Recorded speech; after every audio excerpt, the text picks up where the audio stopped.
सुभद्रा योजना को नहीं आसला एक मजेदार खबर।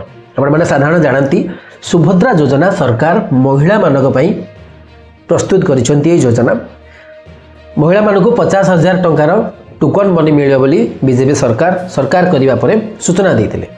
किंतु वर्तमान ये एक मजेदार खबर आसी जहां प्रकाश करिसेंती उप मुख्यमंत्री प्रभाती परिड़ा।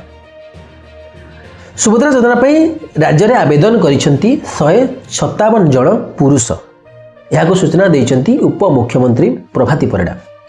प्रभाती परिड़ा कहले आधार कार्ड जितेबले बैंक लिंक रो डाटा आसिला सेतेबले ये तथ्य सामना को आसिला।